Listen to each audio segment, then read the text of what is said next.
Foi um final de semana violento, 2 homicídios ocorridos aí na mesma noite, mas a equipe plantonista adotou as providências relacionadas às investigações preliminares que teve no local dos fatos, já identificando testemunhas. O caso, obviamente, vai ser repassado à Delegacia de Homicídios e Proteção à Pessoa,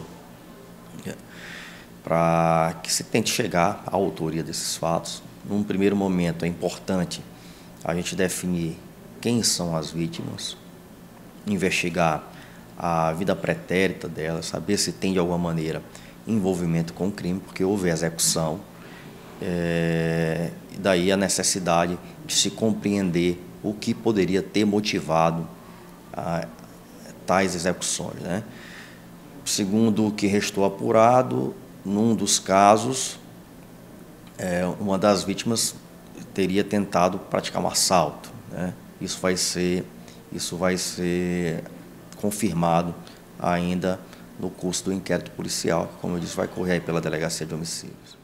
Esse caso confirmando a participação dessas vítimas no mundo do crime, com algum tipo de passagem, mais uma vez corrobora com aquela situação de que grande parte dos homicídios aqui na regional, as vítimas tinham algum tipo de passagem na polícia, algum tipo de envolvimento no mundo do crime.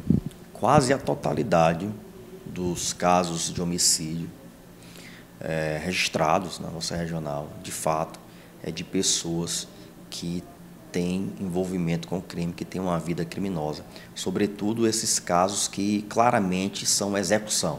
Chegam criminosos em motocicletas, emboscam e executam os seus rivais, às vezes em virtude de inimizades, às vezes em razão de dívidas relacionadas a crimes, né? E a gente, de toda forma, tem que apurar. Você vê que são diversas as mortes, ano após ano, embora a gente tenha experimentado no último ano uma redução significativa do número de homicídios, mas muitos criminosos sendo mortos pelos próprios criminosos, muitos criminosos sendo presos, e parece que é uma fábrica sem fim de criminosos, sempre surgindo outros. Pode-se dizer também da situação da rixa entre facções, isso já existe aqui em Balsas também? Não tenha dúvida, existe. A criminalidade de Balsas é muito bem definida entre duas facções, uma mais forte do que a outra, mas essas facções se rivalizam, medem força.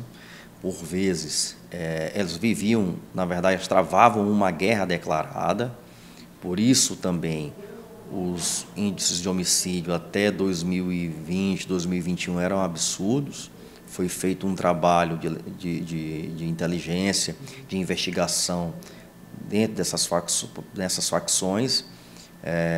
Foram identificados aqueles faccionados que eram responsáveis por tais execuções e, um após o outro, foram sendo presos, ou seja, por ação da Polícia Militar, seja por ação da Polícia Civil, e, mais importante, eles permaneceram presos por decisão do Poder Judiciário, que isso é o mais importante. Semana passada nós registramos o homicídio de um adolescente, 15 anos, que, segundo informações, tinha várias passagens pela polícia por furto. Deve ser algo até frustrante, né, para a polícia ter que ver jovens cada vez mais, com a idade mais reduzida, de 15, 14 anos, acabando perdendo a vida, quando não presos ou, enfim, apreendidos, né? Mas, enfim, todos fazendo parte dessa teia criminosa. Exatamente. No caso específico dessa vítima, do Cauã, a situação dele era de saúde pública, ele era um dependente químico, né? Era triste de ver a situação. Então, tudo que ele fazia ali de subtração, de pequenos furtos, era para sustentar o vício. Então, ele era uma vítima do tráfico de drogas e vivia em função de consumir, de sustentar o vício. Igual a ele, há diversas outras pessoas aqui na cidade, a gente consegue ver aí, perambulando pelas ruas, praticando alguns pequenos furtos, se aproveitando de situações também para sustentar o vício. Muitas vezes nem são pessoas de um histórico criminoso, mas que não veem outra alternativa, impelidos ali pela dependência química, a não ser praticar alguns desses crimes patrimoniais. Esses casos de homicídios que são investigados aqui pela Delegacia de Homicídios,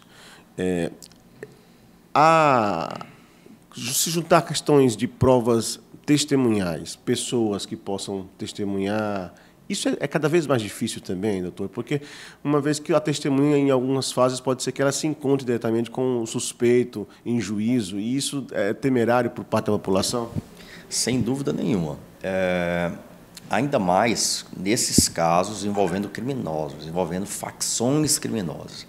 Há situações que a gente apura aqui, por exemplo, de homicídio, de execução ocorrido dentro da residência da pessoa, na frente dos familiares, que familiar nenhum quer prestar depoimento.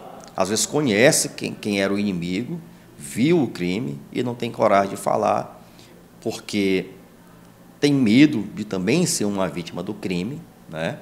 Entende que aquele seu familiar que foi morto, tinha envolvimento com o crime, escolheu o caminho e assumindo o risco, mas que ele próprio não quer se envolver e os demais membros da família, porque seria uma batalha perdida. Então, de fato, é muito difícil a obtenção de prova testemunhal.